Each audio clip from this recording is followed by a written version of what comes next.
Is it working? No, you burned the plastic wrap. Nah, dude, no. Not a chance in hell, no? Not a chance in hell, dude, not with this. Now, I'm thinking of the smoker, and some of the things that I do, they're absolute bonus. You know, it's a bonus. We have a strong core, a flavor. Plastic off, plastic off, plastic off.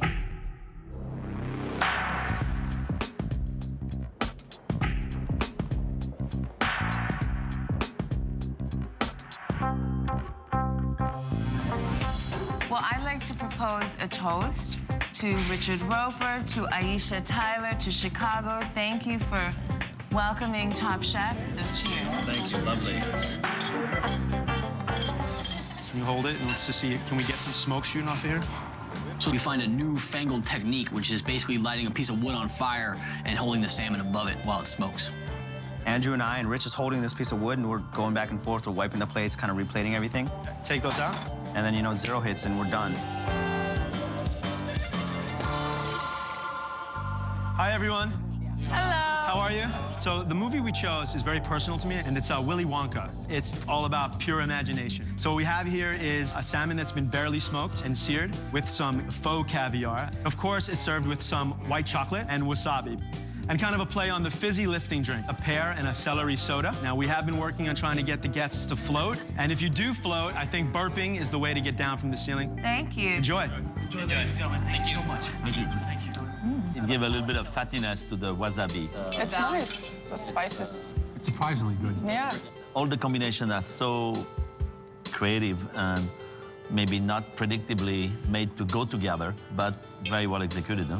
I loved his explanation, because I thought at first it might be a little bit of a stretch for this to actually fit the film, but I thought he did a nice job of explaining it, I think with the drink in particular. I do appreciate that he started us off with an appropriately delicate starter. Here is our next course. Oh, fantastic. The movie that inspired us was Good Morning Vietnam, and Vietnamese food is just being accepted as a world-class cuisine. We basically took the traditional summer roll and made it ours.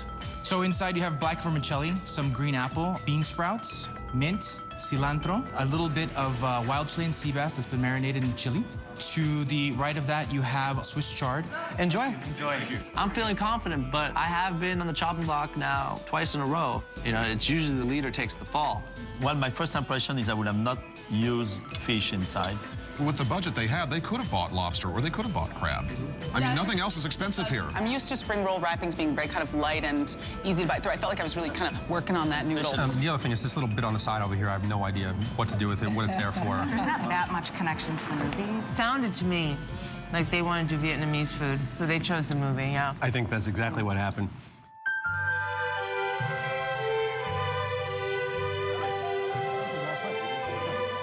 Il Postino. So we're hoping to transport you to the hillsides of Italy with our dish.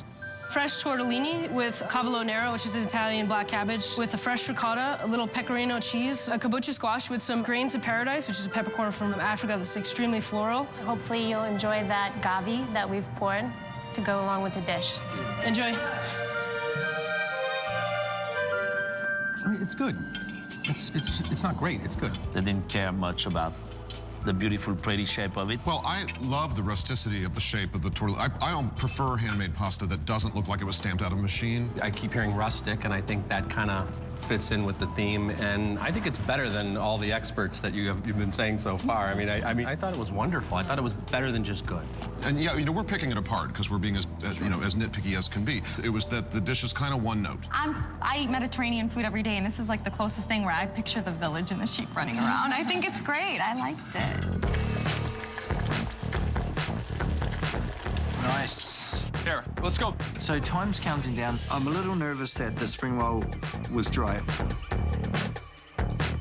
Nothing else I'm very concerned about because all the flavors seem to gel well together. I need some sauce on these spring rolls, mate. I'd be happy to. I'd be happy to. The Christmas Story. So what we ran with is actually the part where the dog comes and takes the turkey, they go and have their meal at an Asian restaurant, and they end up having some form of a duck during Christmas. On the plate tonight, we have a carrot puree. On top of that, you have the quail breast with some cheeky little cranberry chutney. Also, we have a spring roll, which is utilising the leg of the quail, and watercress puree. 'Tis the season to be jolly. May I sauce? Thank you. It's really delicious. First impressions, having just tried half of it, is that so far I have a new favorite dish. Beautiful, sophisticated, complex. Looked like some things might not work together. They do work together. Christmas Story is one of my favorite holiday movies, and I like what the guys had to say about it, and they took a specific scene and really brought it into the dish. The carrot puree is like The carrot puree this is whole beyond. It's fantastic. Like I'm trying to get it all up off the plate. Can you get another small spoon? Swipe it for me.